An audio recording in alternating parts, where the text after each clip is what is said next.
Did you know that many seniors show certain signs in their last year of life?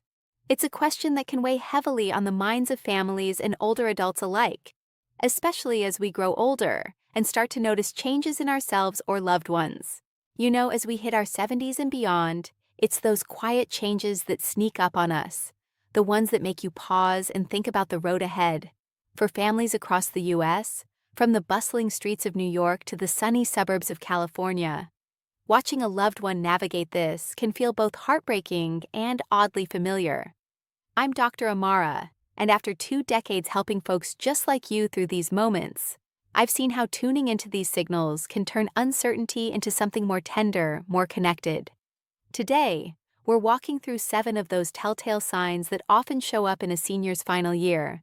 Nothing scary, just real insights to help you show up with the kind of care that says, "I've got you." We'll touch on stories from my practice, some gentle tips, and ways to make every day count, like sharing a slice of apple pie on the porch. Stick around to the end. I've got a little nugget from my own journey that might just hit home. All right, let's ease into this. Sign 1. That creeping pullback from the things that used to light you up, like a walk around the block or fiddling in the garage with your old toolbox. It's not the usual, "I'm taking it easy" after a long winter. Oh no, this is a real dip in your get up and go, where even a quick chat on the porch leaves you winded. Families spot it first. Maybe Grandpa, who never missed a 4th of July barbecue, now waves off the invite with a tired smile, saying he's good right here with his iced tea, or you find yourself nodding off mid-afternoon, the remote slipping from your hand during a Yankees game rerun. In my clinic, I remember Tom, 78 from a small town in upstate New York. He'd hike those Adirondack trails every weekend, rain or shine, coming home with stories of spotting deer or wildflowers that made his eyes light up. But over those last months, he'd settle into his recliner instead, eyes on the Hudson River view through the window, and one day, he turned to his son with a quiet admission. Lacing up his boots felt like climbing a mountain all on its own. "Doc," he told me during one of our chats, chuckling a bit through the weariness, "it's like my engine's just idling now, saving gas for whatever's down the road." And yeah, that's spot on. The body's smart, hunkering down to prioritize peace over hustle. Spot this early, and it's your cue to lean in. Swap that stroll for a porch sit with a thermos of coffee, or just hold space while they recharge those small swaps. They weave in more heart than you might think, like those backyard stories passed down over generations. Sign 2. When the kitchen table, once buzzing with plates of roast chicken or a fresh apple pie straight from the oven, starts gathering dust on the Sundays. Appetite fades like an old Polaroid. Meals that used to draw you in now sit half-touched, flavors flat as yesterday's soda. It might start slow, a nibble here, a skipped lunch there, or suddenly turning thumbs down on that go-to comfort like mac and cheese. Thirst plays tricks too. The water glass stays full, and little tells like chapped lips pop up. The system's whispering, "Ease off the fuel, focus on settling in." Take Margaret, 76, out of a quiet neighborhood in Chicago. She was the queen of Sunday roasts, her grandkids always clamoring for seconds as the aroma filled the house, pulling everyone into that warm circle of laughter and football talk on the TV. But in her final stretch, she'd push her fork around the plate, murmuring to her daughter over a cup of joe one evening, "Not quite hitting the spot anymore, hun. It's like the joy's gone a bit quiet." We talked it through in my office, and she laughed softly, sharing how it felt like her taste buds had wandered off on vacation without her. Her family stepped up with smoothie sips and bite-sized treats, turning what used to be grand dinner times into these cozy catch-ups where the stories flowed easier than the food, maybe reminiscing about that old family road trip to the Grand Canyon. It's a nudge, not a crisis. Appetite ebbs with the years, sure, but this steady drift calls for tweaks like nutrient-packed broths or just savoring the company over calories. Being there, plate or no, that's the real nourishment, the kind that sticks like mom's secret recipe. Hey, if this one's ringing a bell for you already, drop a 2 in the comments. Lets me know you're riding along. And if these chats are speaking to you, hit that subscribe and the bell. Keeps these stories flowing your way without a hitch. Sign 3. Sleep sneaking in like an uninvited guest who overstays. turning your days into a patchwork of dozes and deeper drifts. We're talking beyond the odd catnap after a late night. It's dozing through the evening news, stirring later under the noon sun, or conking out post a simple errand like sorting the mail. Loved ones catch the yawns cutting convos short, or that gentle resistance to rousing for poker night with the neighbors. The mind and body are tag-teaming here, channeling energy inward for that soft landing. I think of Harold, 81, from a quiet suburb in Seattle. Mornings were his ritual, crossword in one hand, strong black coffee steaming in the other, the two of them battling clues like old friends over the morning paper. Come his last year, though, he'd nod off mid-clue, his wife finding him there later with the paper as a makeshift pillow, a half-solved puzzle spilling onto his lap. "Feels like I'm recharging for something big," he confided during one of our check-ins, his voice trailing off with a knowing smile, and we both sensed it was the body's wise way of dialing down the noise to let the quiet take hold, maybe dreaming of those Pacific Northwest hikes. No shame in it. Embrace the hush with blackout shades or a weighted blanket, folding rest into the rhythm without a fuss pushing against it. Nah, that's when frustration creeps in. Let it be your guide to slower sunsets, more lingering hugs, like waving goodbye to the grandkids after a backyard swing set session. Sign 4. Easing back from the chatter and get-togethers that once filled your calendar, like church coffee hours or neighborhood block parties.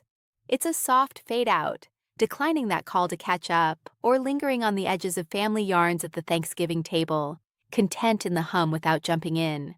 Not always blue skies turning stormy, more like craving the quiet lap of a porch swing over the whirl of a crowd.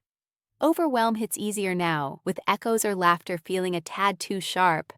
Picture Evelyn, 79, in rural upstate Vermont. She'd host those epic euchre nights, stories flying like sparks around the table as cards slapped down and bets rose with the giggles, everyone bundled up against the chill with hot cocoa. But toward the end, she'd bow out gracefully with a warm note or a quick hug at the door, opting instead for a fireside read with her son dropping by for tea, the two of them unwinding in that easy rhythm of shared silence and the occasional memory bubbling up like that time at the county fair. Less is more these days. She shrugged to me in session, her eyes still twinkling with that old spark, like she'd found a deeper comfort in the pause families ache seeing it. But here's the thing. Meet them where they are. Ditch the big bash for a one-on-one walk or tuning into an old radio serial together. That presence, wordless and warm, bridges more than any speech ever could. It's the culture we grew up on after all, those simple threads holding us close from coast to coast. Still here? If sign 4's got you nodding, pop a 4 below. Love hearing your echoes. Subscribe if you haven't. The bell's your ticket to more of this without missing a beat. Sign 5. Those foggy moments multiplying, where names slip like keys in a pocket, or a recipe you knew by heart trails off mid-step. Conversations meander, words hide just out of reach, or you circle back on the same tale twice over coffee. It's beyond the, what's that actor's name again? A thicker haze settling, pulling focus inward, maybe sparking a quiet frustration when puzzles gather dust. For kin, it's the slow reveal, like piecing a jigsaw with missing edges. In my years, Sarah, 77 from a cozy spot in Atlanta, stands out. She'd regale us with grandkid escapades over afternoon sweet tea, every detail sharp as a tack, from the mud pies to the scraped knees, her laughter pulling the room right into the mischief, with that southern drawl making it all feel like front porch gospel. Last year, though, threads started unraveling mid-story, her daughter gently steering the chat without a fix, maybe picking up the thread with a soft, "and then what happened next?" "It's okay, Mom. We'll get there," became their gentle mantra, and under that grace, Sarah seemed to bloom again, the embarrassment fading into easier smiles. Lean into patience here. No quizzing, just rolling with the flow, maybe jotting notes for later laughs. Laughter, by the way. It's the great leveler, reminding us love outshines any lapse your steadiness.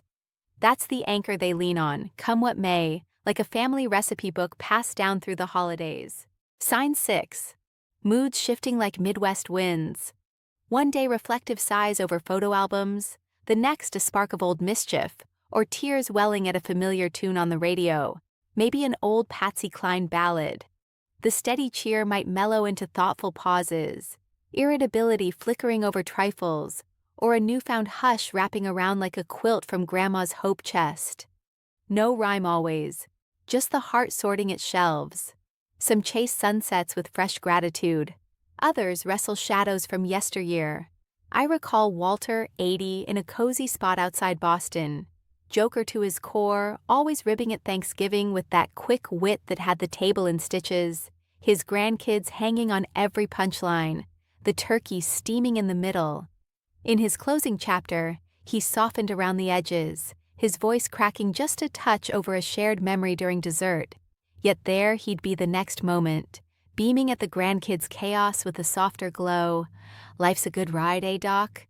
He'd say in that classic New England clip, gratitude threading through like sunlight on the Charles River.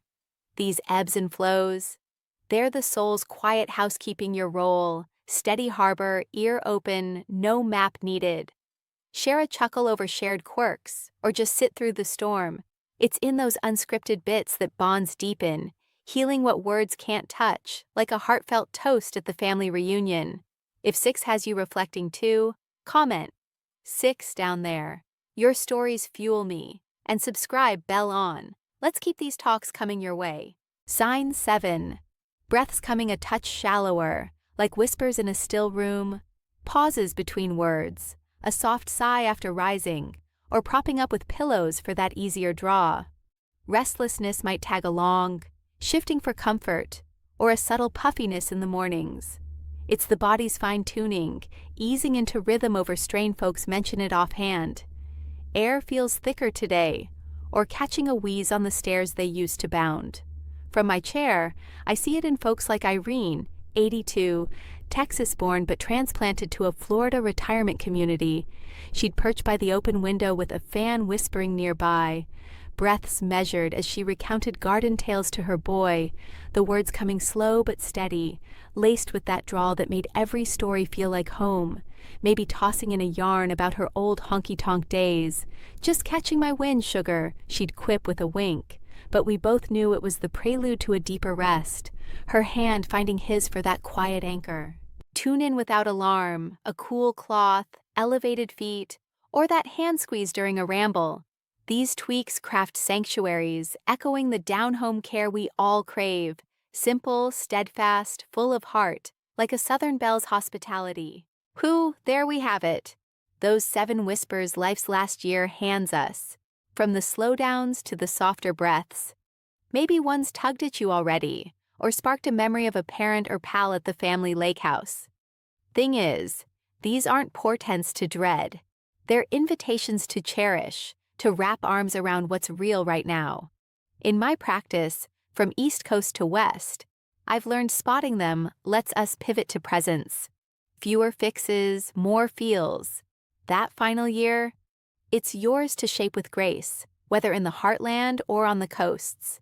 And hey, from my own walks with patience over coffee-scented mornings at the diner, the real magic's in the listening, the lingering. You've got this. Your warmth changes everything. Drop a note below. What's one sign you've seen and how's it shifting your days? Your words light fires here. If this landed right, give it a thumbs up, subscribe for more unvarnished truths, and pass it along to someone who needs the nudge. Grateful you're here. Catch you next time.